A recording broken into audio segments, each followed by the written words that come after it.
สวัสดีค่ะสวัสดีอีกรอบเด้อคนสวยก็ออกมาดูแลเนาะป้าวันนี้เขาเล่นอยู่วัดแม่ยาซ่อมนะคะสาแก้วนะคะ มีแม่นางสิริพรและก็ไอ้ไพ่นะคะมารับเชิญเครื่องเวทีเสียงอีสานนะคะตอนนี้ไอ้ไพ่กำลังเตรียมตัวนะมาบอกมากล่าวซึ่งพี่น้องในครอบครัวบรรยากาศน้องๆนะคะสมบัติสมมาญาซ่อมแล้วก็โบสร้างคุณเพิ่นซึ่งให้ลูกให้หลานตอนนี้แม่กำลังออกหน้าเวทีนะคะกำลังสิเปิดตัวไอ้ไพ่ที่มีพ่อบ้านดีงามค่ะซึ่งศาสนานักการพี่น้องค่ะต้องคอยกันทำคอยกันสู้เรื่องพี่น้องเด้อข้าวาศิลปินศิลปะของเราหมอลำแฟนเพลงแฟนหมอลำคุณครูบาต้องเต้นเป็นแบ็กอัพให้พี่ไผ่เหรอคะอุ้ยภูมิใจไหมคะรู้สึกฝากถึงโตโต้แล้วก็พี่ต้อนะคะค่ะว่านะคะงานนี้ลาออกไปเลยไหมบอกโต้ลาออกไปเลยบอกโต้เราออกไปเลยแล้วก็พี่ต้อนะคะเดี๋ยวน้องบาจะเต้นแทนได้เลือดวันนี้เต้นกี่คนคะให้พี่ไผ่ถ้าหมั่นใจก็ทักแชทมาติดได้เลยไม่วันนี้จะเต้นกี่คนคะพี่ไผ่ชาย8 คนผู้หญิง8 คนค่ะได้ละ6,500คนละค่าตัวเหรอคะ6,500เลยเหรอคะคนละใครจะเป็นคนจ่ายครับไม่รู้จ่ายกันเองหรือเปล่า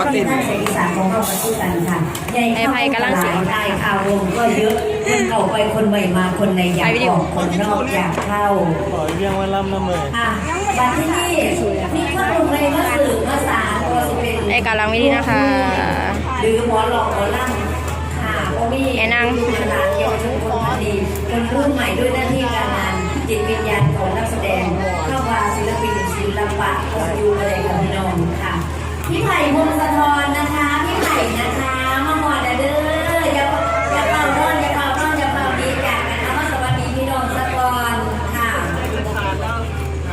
ไปแล้วค่ะไอ้ไผ่ออกงานวิธีเราโอ้ยใจบ่ดีใจบ่ดีใจบ่ดีใจบ่ดีออกหน้าเวทีแล้วนะคะไอ้ไผ่นะครับวันนี้เราพ่อไก่กันแล้วกันสวัสดีพ่อจ๋าต้องใช้น้ำนะครับวันนี้คือว่าตอนนี้บรรยากาศประมาณตี 1นะคะเวลาประมาณตี 1คนยังไหลอยู่เลยค่ะวัดแม่ย่าซ้อมนะคะจังหวัดสระแก้วนะครับตรงแม่แล้วจะไปตรงเอาไปหลายคนแล้วไปหลายคนแล้วไอ้ไผ่ยังไม่เลิกเล่าว่าใหญ่ข้าววงกับหลายตายข้าววงก็เยอะส่งต่อคนรุ่นใหม่แต่อันนี้คนรุ่นใหม่กับพี่น้องค่ะใส่ดาวพูนาไปพวกสะท้อนจะใส่แน่เป็นตะอุ่นใจแน่เป็นตะอุ่นใจแน่ฟังเป็นผู้สาวฟังผู้สาวผู้สาวผู้สาวผู้สาวผู้สาวลายผู้สาวเยอะหน่อยความรักความแห้งของพ่อของแม่ของพี่ของน้องค่ะให้พี่น้องได้ฟังผลงานเพลงแล้วก็ดูได้ฝากผลงานเพลงค่ะซึ่งตอนนี้หากจะบอกว่าจะบอกเลยว่าเสียงอีสานไม่ต้องน้องเลยบอลมาถึงวันนี้ได้อย่างไรมาถึงวันนี้บุญพ่อว่าช้าลงเหรอช้าลงเหรอถ้าสิบอกว่าไม่ต้องก็ช้าลงแล้วพี่ไผ่พงศธรที่ขาอะไรเนี่ยที่เขาสิบอกว่าขาแป้งมาต้องบ่ได้ขาแป้งเล่นกับบ่ได้ค่ะพี่น้องค่ะราคาเงินซื้อไทยยังเลยแต่ตรงว่านดอกค่ะ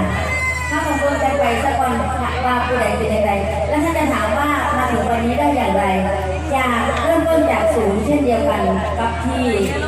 ไต่เต้าและดิ้นรนไขว่คว้าน้องเรพรหรือไผ่พงศธรมาถึงวันนี้ได้อย่างไรมีสองผู้พี่น้องได้เบิร์ได้ฟังได้วิเคราะห์เพื่อกันละค่ะเนาะลูกขอบคุณแม่ทุกท่านนะครับสวัสดีทุกท่านนะครับขอบคุณครับขอบคุณมีความสุขในการเป็นแห่งเด้อนะครับทุกท่านมีโซดีปีใหม่ที่น้องนะครับส่งท้ายปีเก่าต้อนรับปีใหม่โอ้มีส่งผลงานก่อนรับก่อนแรงที่น้องได้ฟัง